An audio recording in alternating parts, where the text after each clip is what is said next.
کہ ہم کہتے ہیں آپ مزاج کا قتل نہ کریں، صحیح، آپ مزاج کا قتل نہ کریں، آپ علم کی درستگی کر دیں۔ صحیح، ڈٹ کے کھڑے رہ کے مقابلہ کرنے کی صفت بہادروں کی اور اماموں کی رہی ہے۔ پوری کائنات کربلا میں، پوری کائنات اس کربلا میں جو کائنات موجود تھی وہ حسین رضی اللہ تعالی عنہ کے خلاف تھی، لیکن آپ پیچھے نہیں ہٹے اور دنیا نے دیکھا کہ نبی صلی اللہ علیہ وسلم کا خون حق کے لیے، کیونکہ وہ صفت عالیہ تھی۔ میں اس موقع کے اندر کوئی دوسری بحث نہیں کھولوں گا، آپ ایک حق، آپ ڈٹنے والی صفت کو نہیں ختم کریں اگلے کے، صحیح، علم کو درست کریں، علم کی درستگی کر لیں گے ہم۔ صحیح، اس لیے میں یہاں پہ کہوں گا کہ اخلاق بغیر علم کے بڑا نقصان دہ ہوتا ہے۔ جذبات بھی بغیر علم، جذبات بغیر علم کے اور اخلاق کے اوصاف جو ہیں، چاہے وہ مذموم ہیں یا محمود ہیں، وہ دونوں بغیر تزکیہ اور علم کے فساد ہی ہوگا۔ ہم نے ہمیشہ کا علم بغیر اور علم بغیر تزکیہ نفس کے فساد ہی ہوگا، اور اوصاف بغیر علم کے فساد ہوگا۔ اس لیے بندے کے اوصاف اور اس کی صفات اور ایٹریبیوٹس بغیر علم کے فساد اور علم بغیر تزکیہ نفس کے فساد ہے۔ تو ڈٹنے کی صفت، شجاعت اور بہادری کی صفت، اپنے من میں ڈوب کے پاجا سراغ زندگی کی صفت، اپنے من کے رستوں پہ چلنے کی صفت، تنہا چلنے کی صفات، ریور سے ہٹ کے زندگی گزارنے کی صفت، اور پھر ریور کے ساتھ چلنے کی صفات، لیکن ایک وقتی تنہائی، ایک وقتی علیحدگی، ایک وقتی معاشرے سے آئسولیٹ ہونا، غار ہرا میں چلے جانا، 36 سال کی مبارک عمر، دنیا کسی اور ڈگر پہ ہے، زمین اور آسمان کا امام ہے، وہ ایک غار میں بیٹھا ہے اور سوچ رہا ہے، اور تنہائیوں کے اندر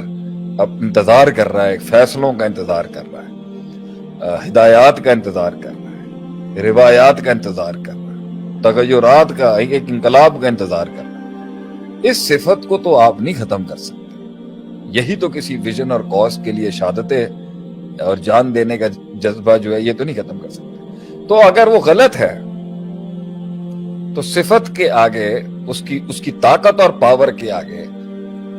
علم کو ٹھیک کریں آپ اس کا، کہ یہ غلط علم کے لیے تم کھڑے ہو گئے، صحیح، یہ غلط تجربے سے تم کھڑے ہو گئے۔ اصل کام ہے یہ اس کرنا۔ کے ڈٹنے کی صفت جو ہے اس کو قائم رکھیں، لیکن جو اس کی بنیاد ہے، جس پہ وہ کھڑا ہے یا جس پہ اس نے سٹانس لیا ہوا ہے، اس پہ اس کو جو ہے وہ دلیل یا پھر اس کا جو سٹانس ہے وہ واضح ہو کہ وہ کیوں کر رہا ہے، یعنی اس کا وائی جو ہے وہ مضبوط ہو، وائی مضبوط ہو، وائی اس کا جو ہے وہ اچھا ہو اور کلیئر ہو، کلیئرٹی کے ساتھ ہو، اور اس کے بعد اس کے اوپر سٹانس لے۔ اور معاشرے میں یہ کام مربی، رہبر، کاؤنسلرز، کاؤنسلرز، علماء، اساتذہ، معلمین، مینٹورز، انہی کا کام ہے نا، یہ معاشرے کے بڑوں کا کام ہے نا کہ وہ اس کو صحیح کریں گے۔ بچے کی، قوموں کے، جوانوں کی صفات، مقابلے اور ڈٹنے کی صفات تو قوم کے لوگوں کی نہیں ختم کی جا سکتی۔ اللہ کے نبی صلی اللہ علیہ وسلم نے جو مکے میں اعلان کیا، تو اللہ کے نبی صلی اللہ علیہ وسلم نے جا کے حضرت بلال کو یہ نہیں سکھایا تھا کہ ڈٹنا کیسے ہے،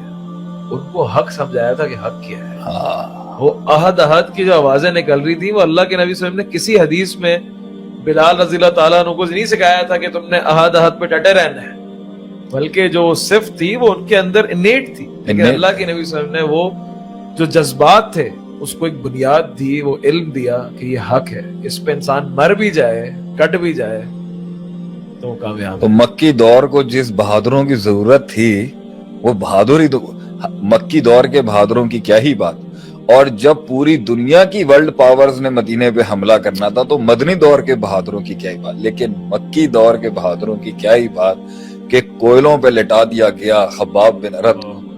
اور ان کے جسم کی چربی جب کوئلوں پہ جلتی اور اس سے پانی نکلتا، اس سے وہ کوئلے بجھتے مگر وہ دین نہ چھوڑے۔ یہ بہادری کی صفت کو آپ اسلام سے نکال دیں گے، مسلمانوں سے نکال دیں گے، تو کیسے ہم نے آخری وقت تک ڈٹنا ہے؟ اگرچہ آرٹیفیشل انٹیلیجنس کا دور آ گیا ہے، روبوٹکس کا دور آ گیا ہے، سائبر سیکیورٹیز کا دور آ گیا ہے، آپ مرد مومن کے اندر اپنے ویژن کے لیے اصحاب الاخدود، اصحاب البدر، جنگ احد اور جنگ خندق اور قادسیہ جیسی جنگوں میں شہید ہونے والے لوگوں کی صفات کو باطل کے مقابلے میں ڈٹنے کی صفت تھوڑی روکی جا سکتی ہے۔ یہ تو چلتا رہے گا سلسلہ شہادتوں کا، یہ تو چلتا رہے گا سلسلہ امامتوں کا، یہ تو چلتا رہے گا سلسلہ قیادتوں کا، یہ تو چلتا رہے گا سلسلہ موت کے ساتھ ان شہیدوں کی رفاقتوں کا، یہ کبھی نہیں رک سکتا۔ ہاں، علم اور اس کا منہج اور اس کی ڈائریکشن ہمیشہ کوسچنیبل رہے گی، اگلے کے اخلاص پہ تھوڑی شک کیا جا سکتا ہے۔ بالکل، مجھے لگتا ہے مجھے تھوڑا موضوع سے قریب آنا چاہیے۔ صحیح۔ شیخ، ویسے تو آپ نے اپنی سٹوری نہیں سنانی لوگ، اچھا جی۔ لوگ مانگتے رہے اور کہتے رہے شیخ بتا رہے کہ ہوا کیا ہوا کیا۔ آپ کی ایک دفعہ جب جیت کا سفر جو ویڈیو وائرل ہوئی تھی اس پہ ایک کامنٹ تھا کہ یار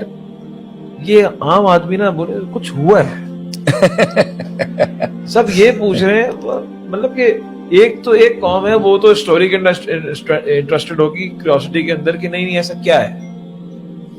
دوسرا ایک یہ ہے کہ وہ جاننا چاہتے ہیں کہ اتنا درد، اتنا غم اور اتنا جو الفاظوں کا چناؤ اور جو ایک زخمی دل کی آواز ہوتی ہے وہ کیسے نکل رہی ہے، ایسا کیا ہوا ہے۔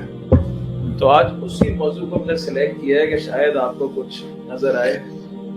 کہ 10 قسم کی مخالفتوں پہ آج بات ہوگی۔ زیادہ عمل کا آج ہم 10 پہ اکتفا کریں، میں خیال 10 بھی پورے نہیں ہونے والے لیکن انشاءاللہ اگر ہو جائیں تو میں شیخ صاحب کو مائک ہینڈ اوور کروں گا اور میں بھی سننا چاہوں گا کہ وہ کون سے 10 قسم کے بڑے مخالفین ہیں جو آپ کو آپ کی زندگیوں کے اندر ٹکریں گے۔ شیخ صاحب نے بھی سامنا کیا ہو، اور ہر انسان کہیں نہ کہیں کسی نہ کسی نہج کے اوپر ان سے ملاقات ضرور کرتا ہے۔ ہاں، میں یہ بات پہلے بھی اپنی قوم کے لوگوں سے کہوں گا اور آج بھی کہتا ہوں کہ میرے سننے والے، میرے سامعین اور میرے چاہنے والے یا میرے نہ چاہنے والے جو لوگ بیٹھے ہیں، میرا کبھی بھی یہ دعویٰ ہی نہیں رہا کہ بھائی پوری کائنات کے سارے ایکسپیرینسز بھائی میرے ساتھ ہو گئے۔ میں اس بات کی بھی تھوڑی سی بات کو میں پسند نہیں کرتا کہ لوگ شاہ صاحب کے بارے میں یہ بات کہہ دیتے ہیں کہ بھائی ان کے ساتھ تو سارے ہی مسئلے ہوئے ہیں سوائے ایک مسئلے کے۔ میری نظر میں قوم کے ایک رہبر اور ایک استاد کے لیے ایسے الفاظ استعمال نہیں کریں گے۔ مخالفت میں کہوں گا، لیکن میں ایک پازیٹیو کیریکٹرسٹک کے تحت ہر آدمی کا دفاع کرنا لازم سمجھتا ہوں جنہوں نے خدمت کی ہے لوگوں کی۔ تو لیکن میں یہ کہتا ہوں ایسی کوئی بات نہیں ہے جو میں بیان کر رہا ہوں یا کوئی اور بیان کر گیا ہے جو لوگوں کی زندگی میں، اب آپ بھی اپنی زندگی سنائے گا نا، ابھی اس میں سے بھی بہت اصول نکلیں گے۔ آپ کی زندگی میں بھی بہت غم ہوں گے، غم تو ویسے بڑے عظیم غم ہوں گے اب صاحب کو، لیکن میں کوئی انوکھا انسان نہیں۔ میں نے ہمیشہ سے یہ بلیو کیا ہے کہ آواز بنو، یہ مت کہو کہ صرف میں ہی ہوں۔ تو سسٹم میں آپ کہیں بڑے بڑے بزنس مین ہیں، بڑے بڑے سائنٹسٹ ہیں، بڑے بڑے پولیٹیشنز ہیں، بڑے بڑے لوگ ہیں، چھوٹے موٹے لوگ بھی ہیں۔ آپ یہاں سے منظور کلونی چلے جائیں، وہاں سے ایک شخص نکال لیں، اس کی کہانی سن لیں گے، آپ کو کتاب مل جائے گی۔ منظور صاحب جو تھے نا جن کے نام پہ کالونی ہے، وہ ایک کہانی ہوں گے، وہ خود بھی ایک کہانی ہوں گے۔ تو یہ کہنا کہ جی صرف ہماری کہانی کے اندر کوئی ایسا بات آ گئی، ہماری کہانی کوئی شیخ عاطف کی ایسی ہو گئی جسے سننے کے اوپر جو نا کوئی خزانے مل جائے، ایسی کوئی بات نہیں۔ ایک بس شرم حیا ہوتی ہے۔ اصل میں وہ اس لیے ہم کہتے ہیں، دیکھیں ہر انسان گزرتا ہے بہت سارے فیزز سے لائف کے اندر اور مسائل سے۔ ایک جو انڈسٹریلسٹ ہے وہ بھی اکانومی کو دیکھتے ہوئے، بزنس کو دیکھتے ہوئے وہ بھی کسی مسئلے سے گزر رہا ہوگا، اور ایک کھوکے والا بھی گزر رہا ہوگا۔ لیکن جو فرق آتا ہے نا کہ وہ سارے ایکسپیرینسز کو ریلیٹ کر کے اور اس سے جو ہے خلاصہ نکالنا ہے، وہ بس ایک یہی اللہ نے کچھ دیا ہے تو وہی ہم بیان کرتے ہیں، اور وہی ہم آپ سے بھی سیکھتے آئے ہیں۔ حالانکہ بہت ساری چیزیں، لیکن ہم اس پہ غور و فکر، اصل چیز کیا ہے، لوگ گزر رہے ہوتے ہیں۔ اب یہاں پر بھی کسی کا کامنٹ آیا تھا، I'm fighting since 2013۔ اب بندہ 8 سال سے لڑ رہا ہے، لیکن 8 سال کے اندر کتنے، پہلے تو آپ ان کو بولیں کہ جتنے بھی لوگ ہیں وہ ٹیگ کر لیں، کیونکہ آج بڑے مسائل سولو ہو جائیں گے جو جوابات ملیں گے۔ مخالفوں کو ٹیگ کر لیں، مخالفتوں کو ٹیگ نہ کریں، اپنے یاروں دوستوں کو ٹیگ کریں، اور جن لوگوں کے مسئلے صرف ان کی اسٹریٹجیکل بیہیویئر کے وجہ سے پھنسے ہوئے ہیں ان کے مسئلے سالو ہو جائیں گے، لیکن یہ مخالفتوں نے دم توڑنا ہوتا ہے ایک ٹائم